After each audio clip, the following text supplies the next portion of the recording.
시편 114번째 시간입니다. 오늘 말씀은 시편 104편 19절부터 35절 말씀입니다.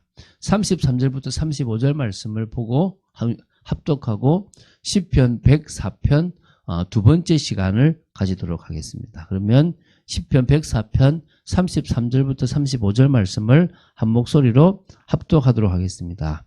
내가 평생토록 여호와께 노래하며 내가 살아있는 동안 내 하나님을 찬양하리로다. 나의 기도를 기쁘게 여기시기를 바라나니 나는 여호와로 말미암아 즐거워하리로다. 죄인들을 땅에서 소멸하시며 악인들을 다시 잊지 못하게 하시리로다. 내 영혼아 여호와를 송축하라. 할렐루야. 아멘. 자, 시편 104편은 찬양시적 성격이 매우 강한 감사 예배시라고 제가 말씀을 드렸습니다. 이 시가 시적인 가치로만 본다면 시편 가운데 가장 아름다운 서정시라고 제가 말씀을 드렸죠. 그죠? 그래서 개인적인 신앙 고백이 좀 많이 담겨져 있고요. 개인적으로 하나님을 볼 때 이렇게 하셨던 거, 이렇게 하시는 분이다라고 이렇게 어찌 보면 개인적이고 주관적인 그런 신앙 고백이 된다고 됩니다. 그리고 이게 창세기 1장 하나님의 천지 창조에 대한 피조물로서의 그런 화답시라고 제가 말씀을 드렸습니다. 제가 이렇게 읽으면서 앞에 읽으면서 어떻게 이런 표현을 썼을까라고 할 만큼 하나님의 그 세밀한 역사를 좀 다른 각도에서 보고 있다는 생각이 들었습니다.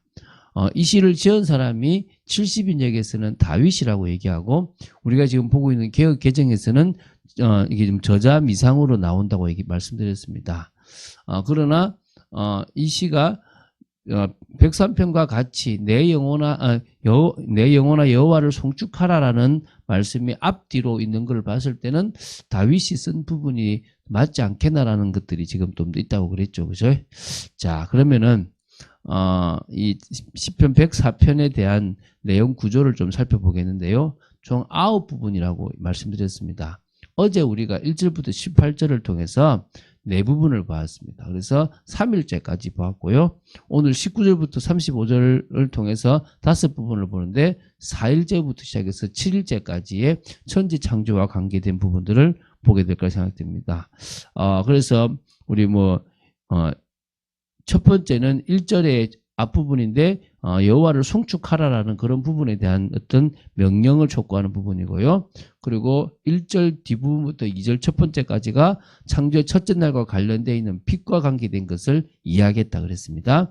두 번째가 세 번째가 2절 뒷부분부터 4절인데요. 둘째 날과 관계되어 있는 궁창에 대한 하늘에 대한 부분을 이 시인이 노래한 거고요. 그리고 네 번째가 5절부터 18절까지인데 이게 바로 궁창 위의 물을 또 궁창 아래 물을 나누고 천하의 물을 다 모이게 했던, 그래서 묻이 드러나고 바다가 있는 그런 부분에 대한 셋째 창조와 관계된 것을 했다 그랬습니다. 이제 다섯 번째입니다. 이거는 이제 넷째 날 창조인데요. 19절부터 24절입니다. 두 광명이죠. 해와 달을 말합니다. 그것을 조성하신 하나님에 대해서 그래서 절기와 주야를 순환 질서처럼 이렇게 제정하신 주를 찬양하는 부분입니다. 한번 일단은 보면서 보도록 하겠습니다. 제가 한번 읽어볼게요. 19절 읽겠습니다. 여호와께서 달로 절기를 정하심이여 해는 그 지는 때를 알도다. 달로 절기를 정했다는 것이 우리가 음력에 나오는 여러 절기입니다. 구약시대에도 보면 뭐가 있냐 그러면 절기가 있습니다. 6월절, 그러니까 그러니까 6월절, 무교절, 그리고 맥추절, 수장절 이런 여러 가지 절기가 음력을 유대력으로 바꾸었단 말입니다. 그러니까 음력과 관계 있는 부분들이 많단 말입니다. 그리고 이게 우리나라에도 보면은 음력에 여러 절기들이 있습니다. 되게 맞잖아요. 이게 하나님이 딱 정해놨다라고 지금 이야기하고 있고, 해는 그 지는 때가 딱 있습니다. 언제 되면 그러니까 딱 해가 뜨고 해가 지고, 그래서 하루라는 개념을 이렇게 갖고 있지 않습니까? 그렇죠? 이런 부분들을 하나님께서 정해놓았대요. 우연히 만들어진 것이 아니라 이때 지고 이때 이때 해가 뜨고 또 뭡니까? 이때는 춥고 덥고 막 이런 일들을 다 정해놨다는 거예요. 주께서 흑암을 지어 밤이 되게 하시니 삼림의 모든 짐승이 기어 나오나이다. 젊은 사자들은 그들의 먹이를 쫓아 부르짖으며 그들의 먹이를 하나님께 구하다가 해가 돋으면 물러가서 그들의 굴 속에 눕고 사람은 나와서 일하며 저녁까지 수고하는도다. 그러니까 밤을 지었다는 거예요. 밤을. 그래서 밤이 되면 주로 동물들은 야행성이 많기 때문에요. 나온다는 거예요. 낮에도 있지만 낮에는 주로 이제 잔다는 거죠. 그러니까 이따가 이렇게 특히 젊은 사자도 우리가 야행성으로 보거든요. 한 20시간 잔대요. 그 이제 나와서 이렇게 뭡니까? 먹이를 쫓는데요. 근데 여기 나오잖아요. 그들도 이 동물들도 하나님께 먹이를 구한다는 거예요. 그게 하나님이 모든 것을 다 먹이신다는 거잖아요. 해가 돋으면 물러가서 굴 속에서 잔다는 거예요. 그리고 근데도 사람은 그 시간에 나와서 저녁까지 일하는 거예요. 이렇게 질서가 되도록 모든 것들을 만들어 놨다는 거예요. 여호와여 주께서 하신 일이 어찌 그리 많은지요. 모든 걸 다 정해놨어요. 그걸 뭐냐면 작정이라고 해요. 작정.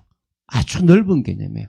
저 벌레는 어떻게 하고, 새는 어떻게 하고, 저 나무는 어떻게 하고, 저 지구의 별들은 어떻게 하고, 모든 것들 다 어떻게 하고, 모든 것들을 다 그렇게 정해놓고, 그렇게 움직이시고 행하신다는 거예요. 주께서 지혜로 그들을 다 지으셨으니, 하나님의 지혜가 다 들어가 있는 거예요. 주께서 지으신 것들이 땅에 가득하다. 이거 얼마나 대단한 고백입니까? 그렇죠? 자, 그리고 이제 25절, 26절은요, 이제 6번째 건데요. 이게 이제 5째 날과 관계돼 있죠. 어적과 조류를 지으신 창조의 5째 날과 관계 있는데, 바다를 다스리시는 주를 찬양하는 내용입니다. 거기에는 크고 넓은 바다가 있고, 그 속에는 생물 곧 크고 작은 동물들이 무수하나이다. 그곳에는 배들이 다니며 주께서 지으신 리워야단이 그 속에서 노나이다. 여러분, 이 바다에 얼마나 많은 물고기 있습니까? 지금 바다가 얼마나 큰지 모세가 바다에 대한 이야기, 물고기를 이야기할 때는 바다를 모르는 거잖아요.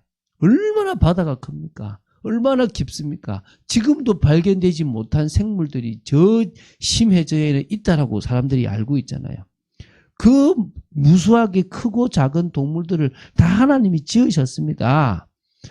그것이 뿐만 아니라 얼마나 크냐니까 사람은 그 바다를 다닐 수가 없으니까 배를 만들어서 하나님의 지혜로 배를 만들어서 다니고 주께서는 그 바다 속에 리워야단 이걸 보통 악어라고 많이 하는데 큰 악을 그 정도 수준이 아니라 진짜 지금 공룡 같은 어떤 큰 진짜 큰 고래 같을 수도 있고요.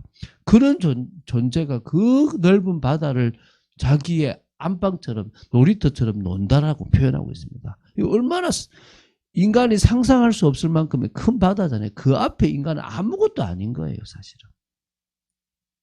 자, 이제 7번째 부분입니다. 27절부터 30절입니다. 이게 6째 날과 관계된 건데요.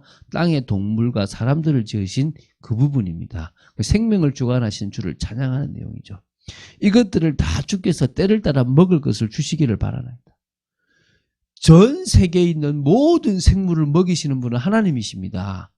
하늘에 나는 새를 먹이시는 것은 당연히 하나님이십니다. 인간을 먹이시는 건 당연히 하나님이십니다. 오늘 그 하나님의 은혜 아니면 우리는 살아갈 수가 없습니다. 뭘 자꾸 우리가 막 요구하고 뭘 우리가 자꾸 몸부림칩니까? 그럴 필요 없다니까요. 오늘 주님 앞에서는 여러분 되시기 바랍니다.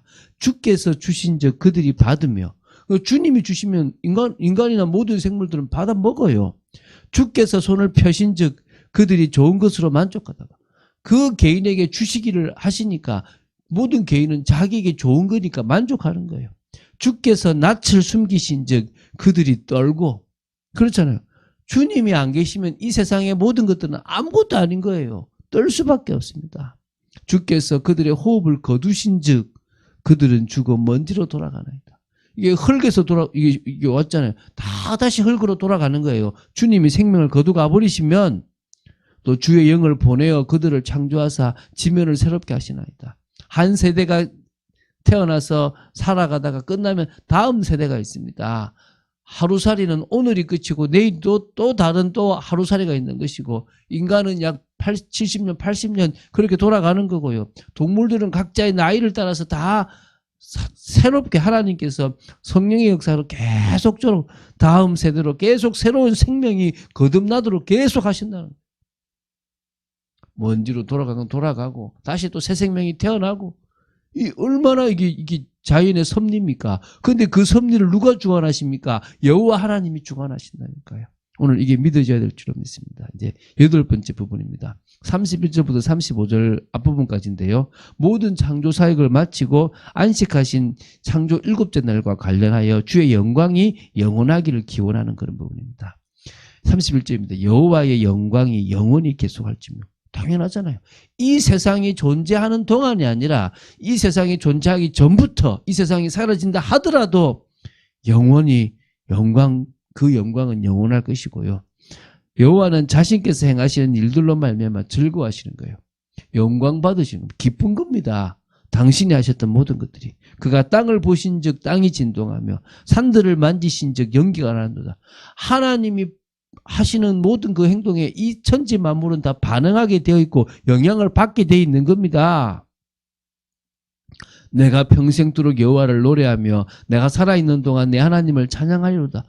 이거 말고 할 게 없어요. 이거 말고는 우리가 이 전 우주 만물을 창조하신 하나님의 창조 세계 속에서 피조물인 내가 할 일은 창조밖에 없습니다.